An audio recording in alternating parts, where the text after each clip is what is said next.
एक समय की बात है कि विष्णु भगवान का विवाह लक्ष्मी जी के साथ निश्चित हो गया। विवाह की तैयारी होने लगी। सभी देवताओं को निमंत्रण भेजे गए, परंतु गणेश जी को निमंत्रण नहीं दिया। कारण जो भी रहा हो, अब भगवान विष्णु की बारात जाने का समय आ गया। सभी देवता अपनी पत्नियों के साथ विवाह समारोह में आए। उन सब ने देखा कि गणेश जी कहीं दिखाई नहीं दे रहे हैं। तब वे आपस में चर्चा करने लगे कि क्या गणेश जी को नहीं न्योता है, या स्वयं गणेश जी ही नहीं आए हैं। सभी को इस बात पर आश्चर्य होने लगा। तभी सबने विचार किया कि विष्णु भगवान से ही इसका कारण पूछा जाए। विष्णु भगवान से पूछने पर उन्होंने कहा कि हमने गणेश जी के पिता भोलेनाथ महादेव को न्योता भेजा है। यदि गणेश जी अपने पिता के साथ आना चाहते तो आ जाते। अलग से न्योता देने की कोई आवश्यकता भी नहीं थी। दूसरी बात यह है कि उनको 1.25 मन मूंग, 1.25 मन चावल, 1.25 मन घी और 1.25 मन लड्डू का भोजन दिन भर में चाहिए। यदि गणेश जी नहीं आएंगे तो कोई बात नहीं।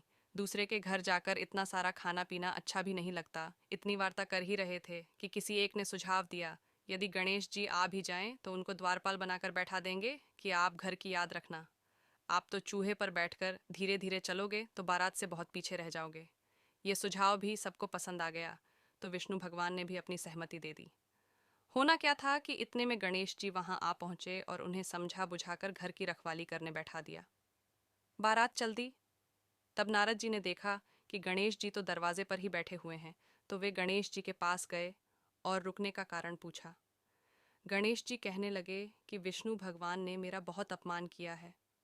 नारद जी ने कहा कि आप अपनी मूषक सेना को आगे भेज दें तो वह रास्ता खोद देगी, जिससे उनके वाहन धरती में धंस जाएंगे। तब आपको सम्मानपूर्वक बुलाना पड़ेगा। अब तो गणेश जी ने अपनी मूषक सेना जल्दी से आगे भेज दी और सेना ने जमीन पोली कर दी।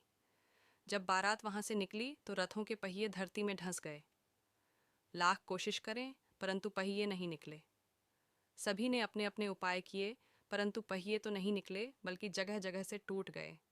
किसी की समझ में नहीं आ रहा था कि अब क्या किया जाए। तब तो नारद जी ने कहा, आप लोगों ने गणेश जी का अपमान करके अच्छा नहीं किया। यदि उन्हें मनाकर लाया जाए तो आपका कार्य सिद्ध हो सकता है और यह संकट टल सकता है।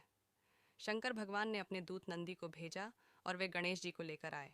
गणेश जी का आदर सम्मान के साथ पूजन किया, तब कहीं रथ के पहिए निकले। अब रथ के पहिए निकल को गए, परंतु वे टूट फूट गए, तो उन्हें सुधारे कौन। पास के खेत में खाती काम कर रहा था, उसे बुलाया गया। खाती अपना कार्य करने के पहले श्री गणेशाय नमः कहकर गणेश जी की वंदना मन ही मन करने लगा। देखते ही देखते खाती ने सभी पहियों को ठीक कर दिया। तब खाती कहने लगा कि हे देवताओं, आपने सर्वप्रथम गणेश जी को नहीं मनाया होगा और न ही उनकी पूजन की होगी, इसीलिए तो आपके साथ यह संकट आया है। हम तो मूर्ख अज्ञानी हैं, फिर भी पहले गणेश जी को पूजते हैं, उनका ध्यान करते हैं।